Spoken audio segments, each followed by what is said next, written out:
Greetings, Earthlings. Welcome to another edition of Pope Culture, coming to you from the luxurious studios of Radio Titans in Los Angeles. As always, I'm one of your three hosts, Carl Kozlowski, and I'm a film critic with the Angeles News as well as with several other Catholic sites. And with me, as always, are... Tanya Yarbrough, a white dog trainer straight out of Compton at you.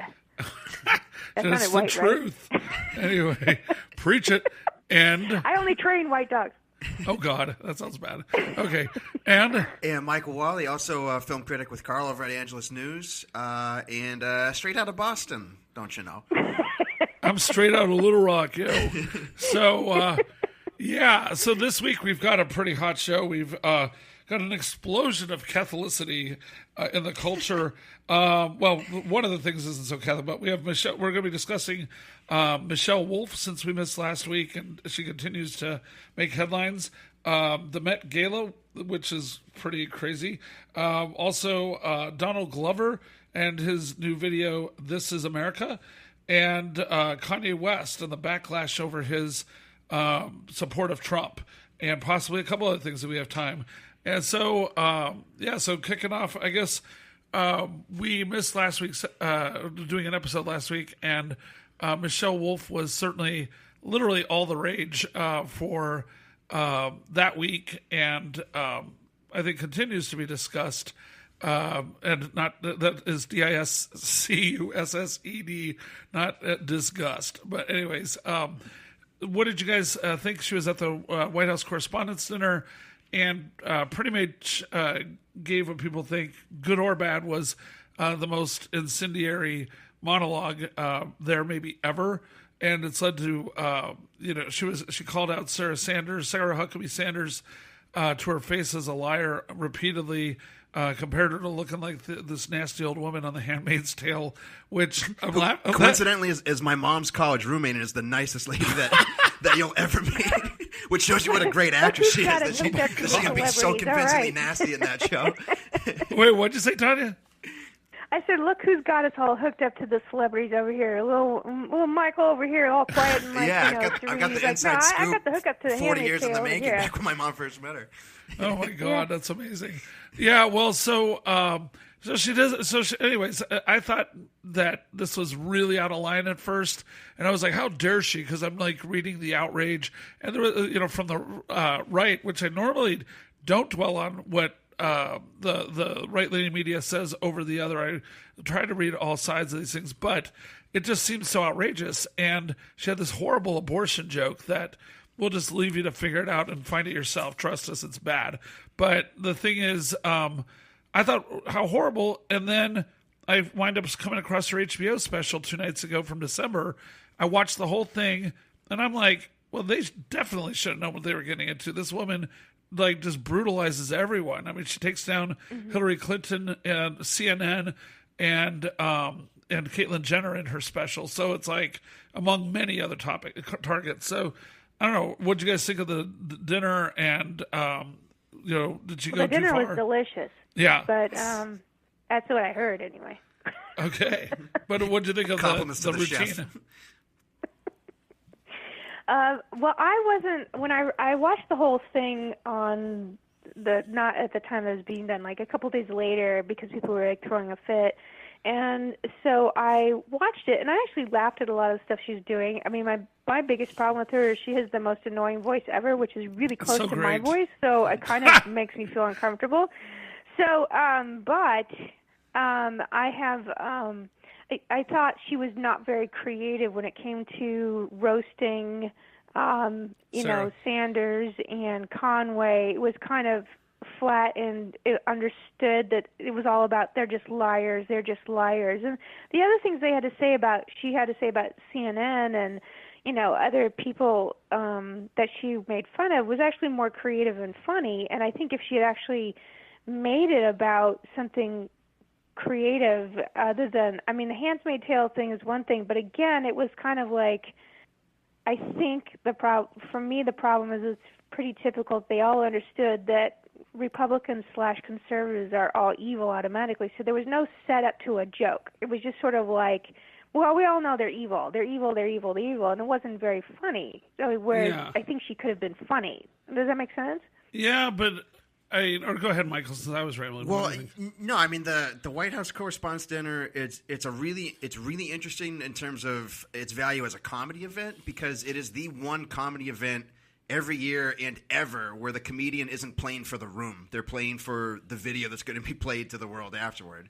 Because that room is it's filled with so many stuffy politicians who really should just leave the room if they don't want to be there in the first place. But they stick around or most of them. Donald Trump didn't show up for the second year in a row.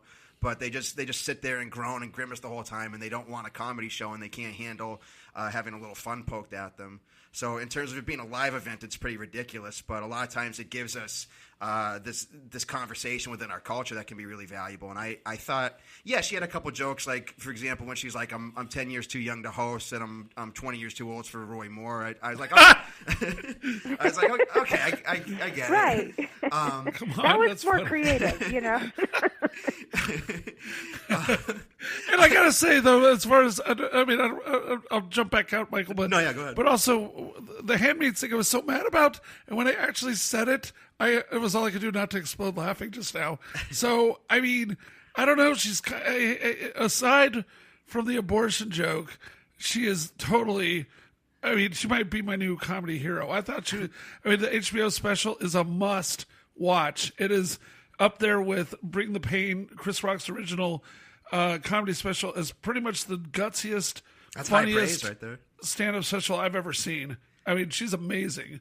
I will pay to see her. I'll say that. Huh? Speaking strictly in comedy terms, I didn't mind the abortion joke. Really? I mean, subject-wise, I don't agree with the message that she was saying, but she does have the right to tell the joke. And I think the way that she phrased it, I actually thought was clever when she said, "Don't knock it till you try it." Is just such a glib way of approaching it that it actually did kind of make me laugh a little bit, to be honest. I didn't think it was very funny at all, and I think she felt it go flat a little bit, and she just kind of like get the baby all the way out of there, you know. And I was like, okay, I don't know if you're trying to save that or you just didn't really think about how to deliver that to actually make it funny, because you can say really glib things, but the way you deliver it is a huge part of it. And I just kind of was like, well, that's what I'm saying though, Tanya. It just came across as just sort of snotty as opposed to funny. So that's what I'm saying though, Tanya, is that room is so stuffy that it's the one time where you can't really worry about how the room is reacting to you. It's really not so much about the live audience as it is about the video that comes out later. Right, I know, but I think even if you stand alone, not think about the room or anything, if I were just to observe what she did, I would say that it wasn't funny enough to stand alone, regardless of the audience. Like, it wasn't delivered well enough to be funny at all. So to me, it just didn't make me. I didn't think it was funny at all. You know, regardless of the actual subject.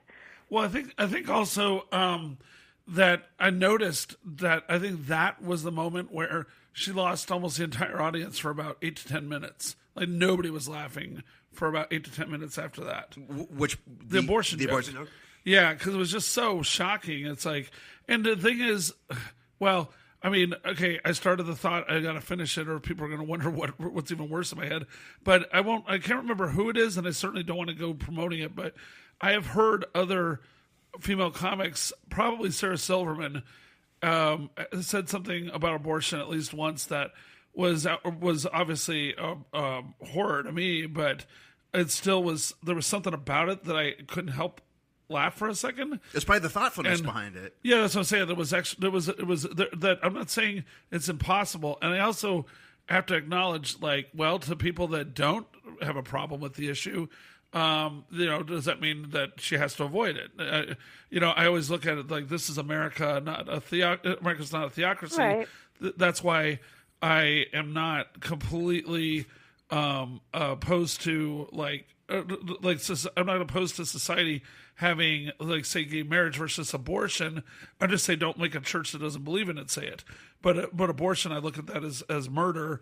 Undeniably, you're messing with a human life. So you're messing with an innocent life that has no say in the matter. So that's why, no matter what, I don't even look at it as a church issue. I just look at it as a science issue. But with this, but I realize that people, if I have the attitude that not everybody has the same religious viewpoint about, say, gay marriage, then I would have to say the same thing about this. Just because I'm uptight about this doesn't mean she doesn't have a right to say it, I guess. Well, I don't think any of us were saying that she doesn't have a right to say it. I kind of was think saying that. I was that mad funny. about it early on, but anyway, but yeah, you're right. Tanya, I think, is more saying, like, was it clever enough, and was the set overall clever enough as opposed to being shocking? For me, I think I would say she hit it about 80-20 in terms of writing clever jokes. Tanya, I agree with you. Oh, you think it was about 80? Okay, I thought you were saying it was Yeah, a little lower I think than most that, of it was actually really funny, and that most of it was clever, and that's why some of those things popped out at me. Yeah. It wasn't just because they happened to be about subjects that I wasn't very happy about, but that's not... I mean, come on, I'm a conservative. I go to a comedy club. All I get is bashing as a group. Like, you know, you're Republican, you're conservative, all you get is put down. I can clearly go and listen to these people and laugh about it. But that wasn't my point. I think it was just like not as clever or well delivered as her other stuff. And so that kind of, it seemed more mean-spirited in that moment. Now, she tried to save the abortion joke by saying, oh, come on, everybody. You're all against it now, but unless it's your favorite mistress gets pregnant. You know, Oh, so she yeah, tried to, you know what? cover that. I'm sorry, that was actually pretty sharp because there was some Republican got busted for forcing his mistress to have an abortion. And I was like, wow. And it really does seem to be at least 80-20. The more conservative the speaker, the more, or the politician, the more they get busted for this kind of thing. I mean, there was a guy, I wish I could remember who he was. This is amazing. Okay, like the most anti-gay lawmakers seem to always wind up being the ones that have like some amazing gay lifestyle that comes out. One guy got busted, who was one of the worst anti-gay lawmakers in Congress, got busted having sex with a guy in his office on Capitol Hill, and he instant resignation, of course. But it was just like, what on earth is going on? You know, it's like, come on. Talk about the pot calling the kettle gay. Well, yeah, it's or calling the kettle high.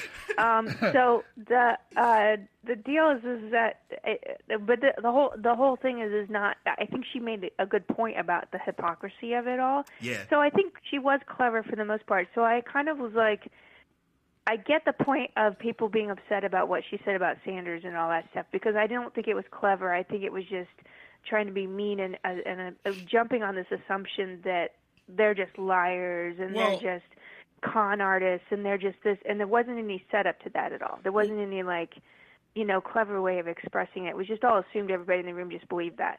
So that was kind of where I can get that,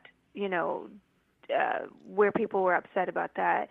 But I think overall she was actually really funny and pretty fair about ripping up everybody else too. Well, I loved her. So, yeah, oh, sorry. No, go ahead. Oh, I was gonna say, it seems like about 80-20 in terms of creativity, but 110%. I was like, wow, this woman's really got some moxie. Like that was a really brave set, going toe to toe with the politicians in the room and being brave enough to criticize and say what a lot of people are thinking.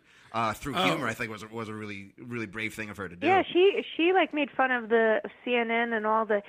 Come on, you love Donald Trump. You actually love him. He's like, I just can't and she's mentioned about an O face and all that stuff. So I mean, she ripped into them too. So I felt like she was kind of fair about. Well, she said taking her shots at everybody. Well, she said CNN takes pride in breaking news. She goes, "Congratulations, you broke the news." That was great. Yeah, I really like that. And Rachel Maddow, and she was like, "It's like shopping at Target. You go in to get milk. You come out. You come out with paper towels, pillows, and the history of the Byzantine Empire."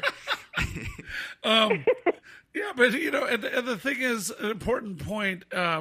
Is that a guy named Adam Conover, who has a very brilliant show on True TV called Adam Ruins Everything, where he explains that everything we know is wrong pretty much about anything in the world. And just watch the show, people, if you don't know it. It's great.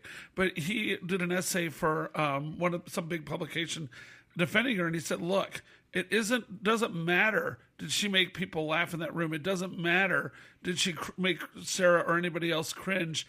That is the ultimate example, that dinner